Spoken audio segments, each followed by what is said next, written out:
오늘 리딩 지저스 시편 90편부터 94편 말씀까지 중에서 오늘 본문 94편을 통해서 말씀의 은혜를 나누기를 원합니다.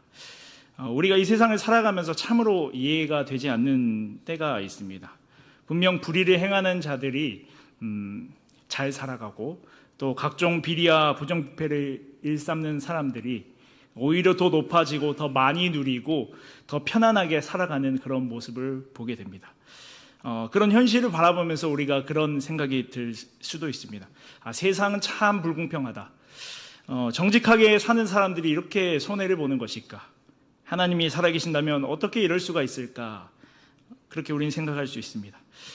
악인이 형통하고 의인이 고난당하는 것처럼 보일 때, 불의한 사람은 웃고 억울한 사람은 눈물을 흘리는 그런 현실을 볼 때 우리의 믿음이 흔들리고 마음은 탄식하게 됩니다.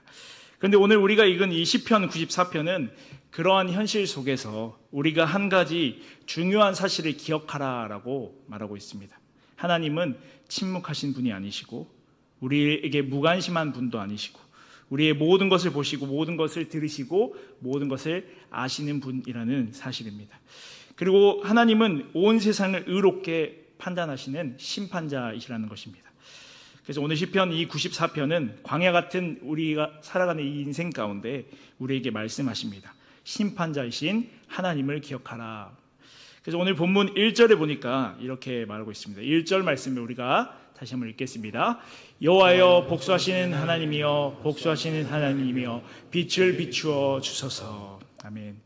여기서 복수하시는 하나님이라는 이 표현은 하나님께서 인간들처럼 원한을 품고 복수를 하신다는 그런 뜻이 아닙니다.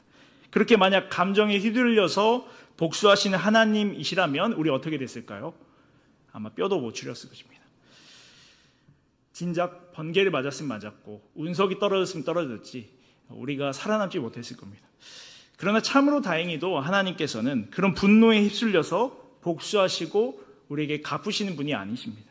다만 여기서 표현하는 것은 하나님은 거룩하시고 공의로우신 분이시기 때문에 악을 악이라고 하시고 죄를 죄라고 하시며 억울한 자들의 고통을 외면치 않으시는 분이라는 사실입니다.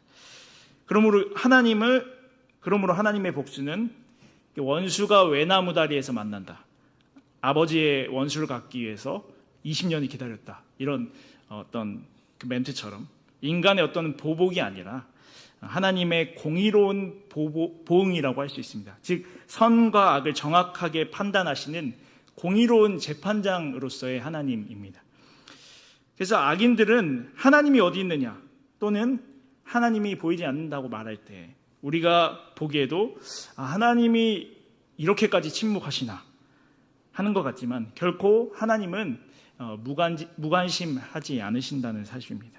하나님은 우리의 모든 것을 보시고 또 들으시고 그리고 의롭게 판단하신다고 말씀하십니다. 그렇다면 하나님이 이 심판자라는 이 사실 앞에서 우리가 그러면 어떻게 살아가야 할까? 오늘 말씀을 통해서 살펴보기를 원합니다. 먼저는 하나님께 맡겨야 됩니다. 성경에 우리에게 맡기라라고 표현한 여러 부분이 있습니다. 먼저 베드로전서 5장 7절에 보니까 너희 염려를 다 주께 맡기라 이는 그가 너희를 돌보심이라 말합니다. 뿐만 아닙니다. 시편 37편 5절에는 이렇게 말합니다. 내 길을 여호와께 맡기라 그를 의지하면 그가 이루시고 뿐만 아니라 잠언 16장 3절에도 이렇게 말하고 있습니다. 너의 행사를 여호와께 맡기라 그리하면 내가 경영하는 것이 이루어지리이다. 그리고 하나님은 또 하나를 맡기라고 말씀하시는데요. 로마서 말씀은 함께 읽겠습니다. 내 사랑하는 자들아 너희가 친히 원수를 갚지 말고 하나님의 진노하심에 맡기라. 기록되었으되 원수 갚는 것이 내게 있으니 내가 갚으리라고 주께서 말씀하시니라. 아멘. 우리의 염려를 주께 맡겨야 되고 또 짐도 하나님께 맡겨야 되고 길도 하나님께 맡겨야 되고 우리의 모든 행사를 하나님께 맡기고 더불어서 뭐라고 말하냐면 로마서 말씀에 원수 갚는 일도 하나님께 맡겨라 라고 말씀하고 있습니다. 그렇다면 하나님은 왜 우리에게 원수 갚는 일조차도 하나님께 맡기라 이렇게 말씀하고 계시는가? 첫 번째는 우리가 원수 갚을 자격이 없는 존재이기 때문입니다. 그러니까 우리는 누군가를 악인이라고 부를 수 있죠. 누군가를 내 원수라고 생각할 수 있습니다. 나를 힘들게 하는 누군가. 저도 중학교 때 원수 같은 놈이 한 명 있었습니다. 네, 죄송합니다. 얼마나 저를 괴롭히던지 중학생 때 고등학교 가서까지 저를 괴롭히는 거예요. 그래서 고등학교가 달랐는데 고등학교까지 쫓아와가지고 그 무리를 데리고 와서 저를 괴롭히고 그렇게 했던 기억이 납니다. 물론 나중에 제가 그 놈을 용서하고 또 예수님 믿기를 이렇게 기도했지만 얼마나 괴롭던지 그 학창시절 내내 좀 힘들었던 기억이 납니다. 저에게는 어떻게 보면 원수인 거죠. 누군가 제가 생각하는 원수를 이렇게 내 입장에서는 원수이지만 또 한편으로는 생각해 보면 우리도 누군가의 원수라는 것이죠. 제가 이제 또 어렸을 때 남동생이 있는데 남동생이랑 그렇게 좀 치고받고 했습니다. 남동생 입장에서는 제가 원수이지 않았을까 또 생각이 되는 것입니다. 그러나 하나님 앞에서 우리가 정직하게 돌아본다면 우리가 모두가 의인이 아니란 사실이죠. 누군가에게도 내가 원수가 될 수 있고 나의 원수도 있고 우리가 의롭다 칭함을 받은 자이지 우리 스스로가 완전한 자가 아니지 않습니까? 그래서 우리는 누구냐면 은혜로 용서받은 죄인이라고 이야기를 합니다. 또한 나에게 원수가 있는 것처럼 말씀드린 것처럼 어쩌면 나도 누군가에게 상처를 주고 원수처럼 여겨지는 존재가 될 수도 있다는 것입니다. 나는 기억하지 못하지만 나 때문에 누군가 아파했을 수도 있고 나는 별일이 아니다고 생각했지만 누군가에게는 그것이 너무나 깊은 상처가 될 수도 있다는 것이죠. 결국에는 우리는 다 죄인이라는 것입니다. 그러므로 죄인이 우리는 원수 갚을 자격이 없습니다. 즉 자격 미달입니다. 두 번째, 우리는 원수 갚을 능력이 없습니다. 자격도 없지만 능력도 없는 존재라는 것입니다. 원수를 갚는다는 것은 상대에게 되갚아 주는 것이 아닙니다. 정확하게 심판해야 됩니다. 지나쳐도 안 되고 모자라도 안 되는 것이죠. 죄에 합당한 형벌이 내려져야 합니다. 여러분 재판장을 생각해 보시면 됩니다. 법관은 법에 따라서 죄의 경중을 판단하고 또 그에 맞는 형벌을 선고하죠. 신호 위반을 했다고 해서 사형 선고를 내려버리면 그건 어떤 상황입니까? 법을 과하게 선고한 것이죠. 반대로 중대한 범죄를 저지른 사람에게 지나치게 가벼운 형벌을 내린다면 그것 또한 공의가 아닙니다. 공의란 죄에 맞게 악에 맞게 정확하고 공정하게 판단이 내려져야 하는 것이죠. 그런데 우리는 그런 판단을 내릴 능력이 없다는 것입니다. 왜냐하면 우리는 언제나 감정에 쉽게 휘둘리는 사람들이기 때문입니다. 상처를 받으면 우리는 그 상처 받은 것보다 더 되갚아주고 싶어합니다. 말 한마디를 들으면 10마디로 되갚아주고 싶어합니다. 내 억울함과 분노가 앞서기 때문에 우리가 객관적으로 어떤 것을 판단하기란 쉽지가 않습니다. 그래서 공의와 개인적인 이 감정이 구분되어야 하지만 우리가 그렇게 할 능력이 없다는 것이죠. 그러니까 가끔 뉴스 같은 데 보면 끔찍한 범죄를 저지른 그 범죄자들이 생각보다 약한 형벌을 받아서 국민적으로 분노를 사는 그런 경우가 있죠. 많은 사람들이 분노하죠. 판사가 뒷돈을 받은 거 아니냐. 어떻게 이런 형벌이 내려질 수 있는가. 그 판결에 대해서 많은 사람들이 비판하는 경우가 있습니다. 물론 판사도 사람이기 때문에 완벽한 어떤 판결을 내리기란 쉽지 않죠. 그러나 재판의 원칙은 개인적인 어떤 감정이 들어간 것이 아니라 이 법에 따라서 공정하게 판단되는 데 있습니다. 근데 만약 피해자나 유가족이 직접 그거에 있어서 형벌을 매긴다면 어떻게 되겠습니까? 아마 대부분 분노와 감정 섞인 그런 판단을 내릴 수밖에 없을 것입니다.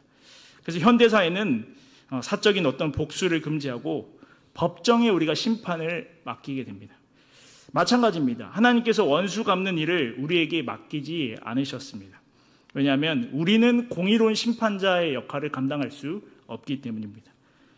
그래서 우리는 사건의 전모를 알지도 못하고 사람의 중심으로 볼 수밖에 없고 감정에서도 자유롭지 못하는 존재들이기 때문입니다. 그래서 하나님 말씀하시죠. 로마서 12장 19절 말씀을 우리가 함께 읽겠습니다. 제가 읽어드리겠습니다. 원수 갚는 것이 내게 있으니 내가 갚으리라. 전체 말씀 다시 한번 읽겠습니다. 내 사랑하는 자들아 너희가 친히 원수를 갚지 말고 하나님의 진노하심에 맡기라. 기록되었을 때 원수 갚는 것이 내게 있으니 내가 갚으리라고 주께서 말씀하시니라. 아멘. 하나님만이 모든 것을 아시고 하나님만이 완전히 공의로운 분이시기 때문입니다. 그러므로 성도는 보복하려는 손을 거두고 심판을 하나님께 맡겨야 됩니다. 내가 그 분노를 붙들고 살아가는 것이 아니라 하나님께 맡기라는 것입니다. 공의로운 하나님께서 가장 정확한 때에 정확한 방법으로 공의롭게 판단하실 것임을 우리가 믿어야 됩니다. 그것이 믿음입니다. 그리고 그것이 원수를 사랑하라 말씀하시는 그 주님의 주님 말씀에 우리가 순종할 수 있는 이유이기도 합니다. 그래서 우리에게 필요한 것은 보복이 아니라 하나님을 먼저 신뢰하는 것입니다. 세 번째로는 그것이 우리의 역할이 아니기 때문입니다. 하나님은 하나님의 백성에게 악을 악으로 갚는 그 역할을 우리에게 주지 않으셨습니다. 하나님은 우리에게 어떤 역할을 주셨냐면 하나님의 사랑을 드러내는 역할을 우리에게 주셨습니다. 그래서 우리는 악인을 심판하는 자리가 아니라 하나님의 백성답게 선을 행하는 그 자리로 우리를 불러주셨다는 것이죠. 그렇다고 악을 그냥 덮어두어라 라는 말씀이 아니십니다. 죄를 덮어주고 불의를 방치하고 피해를 당한데도 참고만 있어야 그런 이야기가 결코 아닙니다. 하나님께 맡긴다는 것은 그래서 이러한 두 가지 의미가 있습니다. 하나님께서 친히 판단하시고 보응하실 것이라는 사실을 믿는 것입니다. 다른 하나는 하나님께서 세우신 정당한 이 권위와 질서에 우리가 맡기는 것입니다. 로마서 13장 4절에는 권세자들에게 대해서 이렇게 말하고 있습니다. 함께 읽겠습니다. 그는 하나님의 사역자가 되어 내게 선을 베푸는 자니라. 그러나 내가 악을 행하거든 두려워하라. 그가 공연히 칼을 가지지 아니하였으니 곧 하나님의 사역자가 되어 악을 행하는 자에게 진노하심을 따라 보응하는 자니라. 아멘. 하나님은 이 땅에 권세와 질서를 세우셨습니다. 악을 행하는 자가 있다면 우리는 사적으로 보복하고 복수하는 것이 아니라 하나님께 맡기고 필요하다면 하나님이 세우신 정당한 기관과 절차에 우리가 맡길 수 있어야 됩니다. 누군가 악을 행했을 때 내가 직접 보복하는 것이 아니라 하나님의 뜻에 따라서 정당한 질서와 또 절차에 따라 그리고 하나님께서 그것을 정당하게 공의롭게 판단하실 것이라는 사실을 믿음으로 우리가 구해야 합니다. 그래서 우리를 힘들게 하는 원수 같은 사람들이 분명히 있을 텐데 하나님은 말씀하십니다. 내가 친히 원수를 갚지 말라. 하나님의 진노하심에 맡기라. 이렇게 말씀합니다. 하나님은 다 보고 계신다는 사실이죠. 하나님은 들으시고 하나님은 아신다는 사실입니다. 우리가 하나님을 믿고 하나님의 공의를 믿는다면 이 원수 갚는 일이 우리의 일이 아니라는 것을 기억하고 하나님께 맡기라는 것이죠. 그런데 하나님께 맡긴다는 것은 그렇다면 아무것도 하지 않는 일인가? 그렇지 않습니다. 하나님께 맡기는 사람도 해야 할 일이 있습니다. 바로 기도하는 것입니다. 염려를 하나님께 맡기라는 그 말씀은 그냥 아무것도 하지 말고 가만히 있으라는 뜻이 아닙니다. 우리가 빌립보서 4장 6절 말씀을 함께 읽겠습니다. 아무것도 염려하지 말고 다만 모든 일에 기도와 간구로 너희 구할 것을 감사함으로 하나님께 아뢰라. 아멘. 염려를 맡긴 사람은 그 염려를 붙들고 그냥 혼자 끙끙 앓고 있는 것이 아니라 하나님께 아뢰입니다. 그러니까 짐을 맡긴 사람은 짐을 내려놓고 가만히 있는 것이 아니라 하나님께 나아가는 사람이라는 것이죠. 마찬가지입니다. 원수를 갚는 일은 그 일을 하나님께 맡긴 사람은 가만히 있는 것이 아니라 하나님께 기도해야 됩니다. 하나님께서 공의롭게 판단해달라고 악인을 하나님께서 공의롭게 판단해 주시고 억울한 자들을 붙들어 주시라고 그리고 악인을 심판해달라고 하나님의 공의에 맡기며 기도해야 됩니다. 그래서 오늘 시편 94편은 바로 그런 기도의 노래라고 할 수 있습니다. 그래서 시편 1절에서 이렇게 말하고 있죠. 여호와여 복수하시는 하나님이여 복수하시는 하나님이여 비추를 비추어 주소서. 그리고 2절에도 이렇게 말합니다. 세계를 심판하시는 주여 일어나사 교만한 자들에게 마땅한 벌을 주소서. 시인이 하나님께 간절히 구하고 있죠. 하나님이여 일어나 주십시오. 하나님 빛을 비추어 주십시오. 하나님 교만한 자들에게 마땅한 벌을 내려 주십시오. 이것이 어떻게 보면 불신앙의 기도처럼 보이지만 그렇지 않습니다. 저주가 아닙니다. 이것은 하나님이 공의의 심판자이심을 믿는 자들의 기도라고 할 수 있습니다. 그러면 우리는 악인의 심판을 위해서 어떻게 기도해야 됩니까? 먼저는 우리가 간절히 기도해야 됩니다. 언제까지라고 시인은 묻고 있는데 3절 말씀에 보니까 여호와여 악인이 언제까지 개가를 부르리이까. 그러니까 악인의 행포가 계속되고 있다는 것입니다. 오래 지속되고 있는 그 행포 가운데, 고통 가운데 시인은 오래 참고 있었습니다. 오래 기도하고 있었습니다. 그러나 포기하지 않았죠. 우리도 그렇게 기도해야 됩니다. 끝이 나지 않을 것만 같은 이 상황 가운데서 하나님이 즉시 우리에게 응답하지 않는 것 같이 보일지라도, 하나님이 가만히 계시는 것처럼 보일지라도 우리는 계속해서 하나님께 아뢰어야 합니다. 다음으로는 우리가 구체적으로 기도해야 됩니다. 시인은 막연하게 하나님 나쁜 사람들 벌해주세요 라고 말하고만 있지 않습니다. 악인이 무엇을 했는지 구체적으로 하나님께 아뢰고 있는데요. 4절부터 9절까지가 하나님께 그렇게 구체적으로 아뢰고 있는 내용입니다. 4절부터 보니까 그들이 마구 짓거립니다. 오만하게 떠듭니다. 주의 백성들을 짓밟고 있습니다. 주의 소유를 괴롭게 합니다. 과부와 나그네를 죽입니다. 고아들을 살해합니다. 그리고 하나님이 아무것도 보지 못하신다고 말합니다. 이렇게 시인은 그 내용을 고백하고 있습니다. 시인은 하나님께 구체적으로 고발하고 있습니다. 악인의 악행을 하나님 앞에 지금 펼쳐 내어놓고 있습니다. 우리도 하나님께 기도할 때 정직하게 기도해야 됩니다.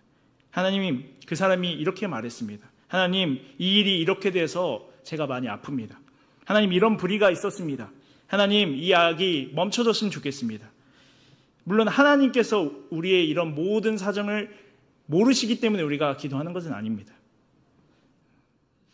우리가 부모님께 그 아이들이 싸우고 일러 바치는 것처럼 그 내용을 하나님께서 모르시기 때문에 우리가 그렇게 일러 바치는 것이 아니라 어떤 하나님께 우리가 정보를 드리기 위해서 기도하는 것이 아니죠. 하나님은 이미 우리의 모든 것을 다 알고 계시죠. 그 상황과 또 공의로우신 하나님께서 그 죄의 어떤 그 상황까지도, 우리의 처한 어떤 형편까지도 하나님께서 다 아시죠. 그러나 이 기도는 하나님께 어떤 정보를 드리기 위함이 아니라 우리를 위한 것이다 할 수 있습니다. 무슨 말이냐면 우리가 구체적으로 그 내용에 있어서 기도할 때 우리의 마음도 하나님 앞에 정리되게 됩니다. 무엇이 단순한 우리의 어떤 감정인지, 무엇이 실제 악인지, 무엇이 우리가 하나님께 온전히 맡겨야 되는 부분인지 우리가 구체적으로 하나님께 기도하는 그 가운데 우리의 마음이 정리되어 갑니다. 그러므로 이 구체적으로 기도하는 것은 우리를 위한 것입니다. 다음으로는 우리가 믿음으로 기도해야 됩니다. 시편 94편 9절에는 이렇게 말하고 있습니다. 함께 읽겠습니다. 귀를 지으신 이가 듣지 아니하시랴, 눈을 만드신 이가 보지 아니하시랴. 하나님은 귀를 지으신 분이십니다. 그러므로 들으십니다. 눈을 만드신 분이시고, 하나님은 악인은 하나님이 보지 못한다고 말합니다. 이 불의한 것을 보지 못하고 하나님이 없다라고 말합니다. 그러나 시인은 이야기합니다. 하나님은 보시고, 하나님은 들으시는 분이시고, 하나님은 아시는 분이시고, 하나님은 징벌하시는 분이라는 사실을 시인이 고백합니다. 14절 또 이렇게 말합니다. 여호와께서는 자기 백성을 버리지 아니하시며 자기의 소유를 외면하지 않는 분이다 말씀합니다. 하나님은 자기 백성을 결코 버리지 않으시는 분이시죠. 자기의 소유를 외면하지 않으시고, 그러므로 우리는 믿음으로 구하면서 기도하며 나아가야 됩니다. 네 번째는 하나님의 때를 기다리며 기도하는 것입니다. 우리가 악인의 심판을 놓고 가장 힘들어하는 이유가 무엇일까요? 하나님이 심판자이심을 정말로 몰라서일까요? 하나님이 하나님 되심을 우리는 분명히 믿죠. 하나님이 심판자이심도 믿습니다. 하나님이 악을 싫어한다는 것도 우리는 알고 있죠. 그러나 문제는 그 하나님의 때가 너무 우리에게 더디게 느껴진다는 것이죠. 하나님 언제입니까? 하나님 언제까지입니까? 하나님 어느 때가 우리의 그 때입니까? 하나님 왜 이 불의를 보고만 계십니까? 하나님 살아계시는 거 우리가 알겠는데 하나님 왜 이 불의를 보고만 계십니까? 그러나 이 시편 기자는 그 질문을 가지고 하나님께 나아가고 있습니다. 불평으로 끝내지 않고 기도로 바꾸고, 절망으로 끝내지 않고 하나님께 맡기고 있습니다. 그래서 성도는 결국에는 하나님의 때를 기다리면서 기도하는 사람입니다. 하나님이 일하실 때까지, 하나님이 그 악행을 멈추게 하실 때까지, 하나님이 공의가 그래서 온전히 드러날 때까지 기도하는 사람입니다. 이제 말씀을 정리하려고 합니다. 우리의 광야에는 악인들이 있습니다. 우리가 이 살아가는 이 세상 가운데서도 이해할 수 없는 그런 악행들과 그 악인들이 여전히 이 땅 가운데 있는 모습을 우리는 보게 됩니다. 우리의 인생에도 원수 같은 사람들이 있습니다. 여전히 악이 존재하고 원수들은 여전히 힘을 가지고 있고 불의는 여전히 계속됩니다. 왜 그럴까요? 어쩌면 하나님의 자비 때문일 수도 있습니다. 무슨 말이냐면 악인이면 다 멸망해야 되는 건 아닌가, 우리가 이렇게 생각할 수 있지만 우리가 처음에 말했던 것처럼 우리 또한 누군가에게 악인일 수 있고 우리도 온전한 사람이 아니고 죄인이라는 것을 기억했을 때 하나님은 악인조차도 하나님 앞에 회개하고 돌아오기를 기다리고 계신다는 것이죠. 하나님은 심판하는 것을 기뻐하시는 분이 결코 아니십니다. 하나님은 죄인이 돌이켜 살게 하시고 또 하나님께서 그 죄인이 주님께로 돌아오기를 기뻐하시는 분이라는 것이죠. 그래서 하나님은 오래 참으십니다. 우리를 그렇게 참아주신 것처럼. 그 오래 참음은 악을 하나님께서 인정하고 허용한다는 말은 결코 아닙니다. 하나님이 모르신다는 뜻도 아니고 하나님의 자비가 아직 그 사람에게 여전히 유효하고 주어지고 있다는 것이죠. 나에게도 그렇게 자비하셨던 하나님께서 누군가에게도 그렇게 자비를 베풀고 계신다는 것입니다. 그러므로 우리도 하나님의 자비로 인해서 우리가 살아가고 있음을 기억하고 그런 우리가 회개하고 돌아오기를 바라고 계신 것일지도 모릅니다. 그리고 하나님은 여전히 나를 다듬고 계시기 때문일 수도 있습니다. 때로 하나님은 우리의 삶에 어려운 사람들, 정말로 악인처럼 여겨지는 그 사람들을 우리 가운데, 인생 가운데 남겨두심으로 말미암아 우리의 자신의 모습을 보게 하십니다. 나를 힘들게 하는 그 사람을 보면 이상하게도 내 모습이 보일 때가 있습니다. 내가 싫어하는 그 사람의 모습 속에 내가 회개해야 되는 그 모습이 담겨져 있을 수도 있습니다. 하나님은 때로는 그 사람을 통해서 내가 낮아지게 하시고 또 나를 다듬어 가시고 나를 새롭게 하신다는 사실입니다. 또한 하나님은 원수 갚는 일을 하나님께 맡기라고 하셨죠. 그러나 우리가 하나님께 맡기지 않기 때문에, 내가 판단하려고 하기 때문에, 내가 갚으려고 하기 때문에, 내가 그 사람을 정죄하려고 하기 때문에, 그렇기 때문에 우리는 그 부분에 있어서 하나님께 온전히 맡겨야 된다는 것이죠. 내가 붙들고 있으면 하나님께 맡긴 게 아닙니다. 우리는 말로는 하나님께 맡긴다 말하지만 내가 그 문제를 여전히 붙들고 있다면 그거는 하나님께 온전히 맡긴 것이 아니라고 할 수 있습니다. 내가 복수하려고 하면 하나님께 맡긴 것이 아니고, 내가 여전히 그 분노를 쥐고 있다면 그것은 하나님께 맡긴 것이라 할 수 없습니다. 그리고 우리가 끝까지 기도하지 않았기 때문일 수도 있습니다. 하나님께 맡긴 사람은 기도하는 사람이라고 했습니다. 그런데 우리는 여전히 기도하지 않고 원망을 먼저 합니다. 기도한다고 하지만 그 하나님의 때까지 우리는 끝까지 기도하지 않습니다. 하나님께 고발하지 않고 사람들 앞에만 우리가 우리의 문제를 쏟아냅니다. 저 사람은 왜 저러냐? 저 사람은 왜 저러냐? 왜 이 문제는 이러냐? 사람들에게 쏟아냈습니다. 그러나 시편 94편은 반드시 분명히 우리에게 가르쳐주고 있습니다. 악인을 하나님께 맡기라 그랬습니다. 하나님께 기도하라고 했습니다. 성도 여러분, 그래서 광야 같은 우리의 인생을 걸어갈 때 누구나 악인을 만날 수 있다는 것이죠. 원수 같은 사람을 분명히 만날 수 있습니다. 억울한 일을 당할 수도 있고요. 그러나 그때 우리가 기억해야 할 것이 바로 하나님이 우리의 창조자 되시고, 하나님이 온 세계의 통치자 되시고, 하나님이 심판자 되신다는 사실을 분명히 기억해야 됩니다. 그러므로 우리가 친히 원수 갚으려 하지 말고 하나님께 맡기시길 소망합니다. 그리고 하나님께 기도하시길 바랍니다. 하나님이 일하시도록, 하나님이 빛을 비추시도록, 하나님의 공의가 온전히 드러나도록 간절히 구하시길 바랍니다. 귀를 지으신 하나님이 들으신다 하셨고, 눈을 만드신 하나님이 보신다 하셨고, 자기 백성을 버리지 않으시는 하나님께서 우리 백성들, 하나님의 백성들 끝까지 붙드신다고 말씀하셨습니다. 그러므로 이 믿음으로 우리가 이 인생길, 광야의 길을 끝까지 걸어가는 우리 모두가 되기를 간절히 소망합니다. 기도하겠습니다.